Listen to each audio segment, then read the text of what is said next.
Isang mapagpalang umaga sa ating lahat, mga kapatid ko kay Kristo, mula sa The Solid Rock Morning Devotion. Isang kagalakan na muli tayo ay magkapagbulay-bulay sa salita ng Panginoong Hesus sa umaga ito. 10 minutong pagbubulay-bulay ng mga salita ng Panginoon upang papurihan at sambahin ang ating Panginoong Hesukristo. Ang ating pong pagbubulay-bulayan sa magandang umaga ng linggo ay matatagpuan sa 1 Juan, Kapitulo 3, talatang 4 hanggang 6. Ang bawat nagkasala ay lumalabag sa kautusan ng Diyos, sapagkat ang kasalanan ay paglabag sa kautusan. Upang malutas ang ating problema sa paggawa ng mga kasalanan, kailangan muna nating malaman kung ano ang kasalanan at kung ano pang mga kasalanan na mayroon tayo. Sa nabanggit na kasalanan, maisip natin kaagad ang talatang ito na nakatala sa Biblia. Ang sino mang gumagawa ng kasalanan ay sumasalangsang din naman sa kautusan. At ang kasalanan ay ang pagsalangsang sa kautusan, tulad ng pagpatay ng tao, panununog, pagnanakaw, pang-uumit, idolatria, at iba pa. Ito ang mga nakikitang mga kasalanan na binubuo ng kawalan ng batas. Tayo po ay manalangin. Ama naming Diyos na mapagmahal, Ikaw ay napako sa krus dahil sa aming mga sala. Salamat, Panginoon, sa walang katapusang pag-ibig na inialay mo sa amin.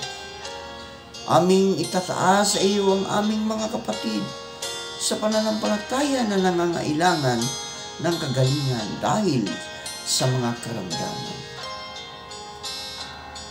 Naway abutin mo sila at ibalik mo ang kanilang malakas na nawala dahil sa mga karamdaman, at ito'y pagalingin mo, Panginoon.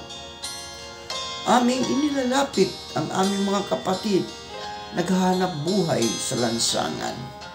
Sila'y ingatan mo at proteksyonan sa mga masasama.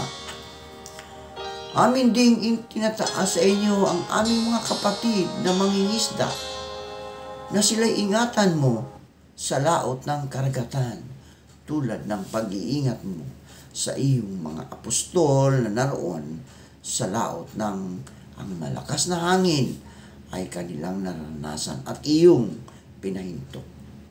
Amin ding itinataas ang aming mga kapatid na mga magsasaka, mga nagtatanim ng palay, mga prutas, gulay at iba pa. Ingatan mo sila, O Diyos, sa kanilang pagsaka upang kami, Panginoon, ay patuloy na magkaroon ng mga pagkain sa aming mga hapag. Amin ding inilalapit sa iyo, O Diyos, ang aming mga kapatid na naghahanap ng trabaho, lokal man o abroad. Naway makasumpong sila ng magandang trabaho sa tulong ng iyong banal na Espiritu upang sila ay magkaroon ng hanap buhay. Salamat, Panginoon, sa mga katugunan sa aming mga panalangin. Amen at amen. Bukod sa mga ito, mayroon ding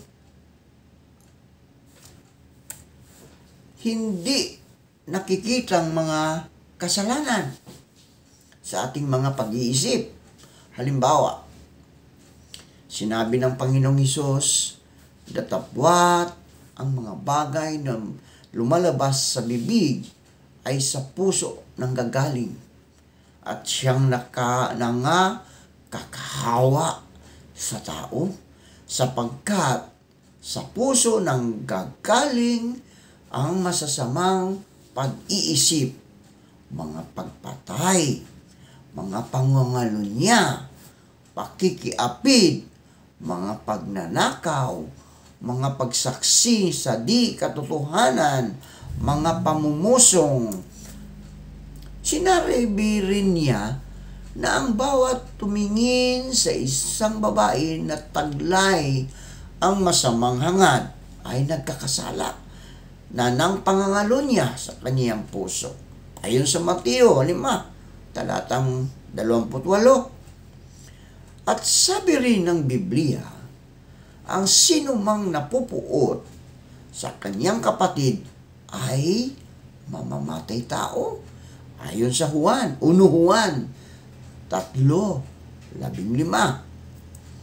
Mula sa mga talatang ito, malalaman natin na maging kasalanan sa gawa o kasalanan sa ating mga puso, lahat ng iniisip at mga kilos na hindi umaayon sa mga salita ng Diyos at ng katotohanan at nagsasanhi sa atin upang maghimagsik at lumaban sa Diyos ay tinatawag na kasalanan sa Diyos. Kung ihahambing ito sa ating sarili, malalaman natin na talagang puno tayo ng kasalanan. Halimbawa lang, sa sandaling gawin ng ating kapamilya ang mga bagay na hindi naayon sa ating mga pananaw, hindi natin maiiwasang magalit sa kanila.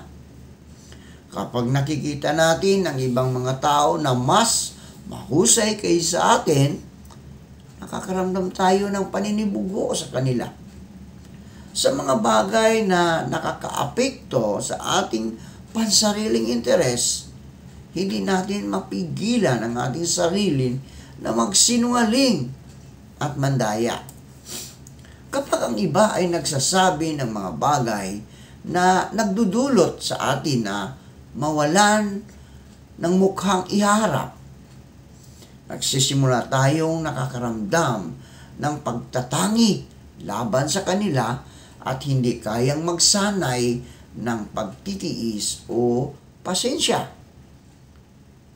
Sa mga oras ng pagkakasakit, natural, o gawa ng tao ng mga sakuna, pagdurusa at pagsubok, sinisisi natin ang Diyos dahil hindi tayo pinapangalagaan.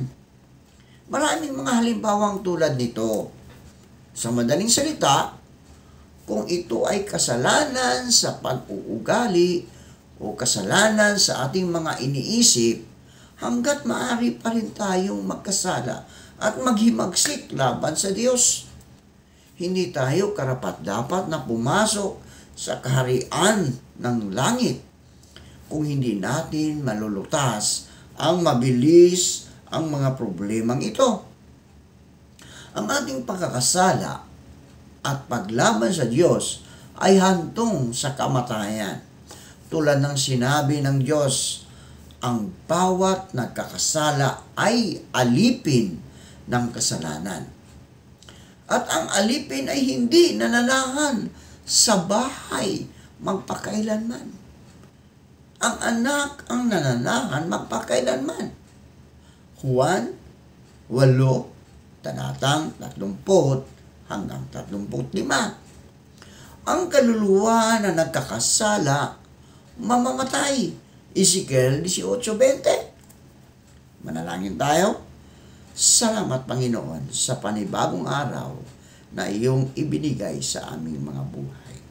Salamat sa isang gabing nagdaan na kami iyong iniingatan sa aming pagtulog. Salamat, Panginoon, sa muling pagising mo sa amin upang kami, O Diyos, ay patuloy na maglilingkod sa inyo. At ang araw na ito ay aming inilaan para sa iyong pangalan, Panginoon, upang aming maitataas. Inialay po namin sa inyo ang buong araw na ito at ang aming pamilya. Gabayan at patnubayan niyo po kami sa araw na ito at ilayo sa anumang kapahamakan. Sa pangalan ni Jesus, Amen at Amen.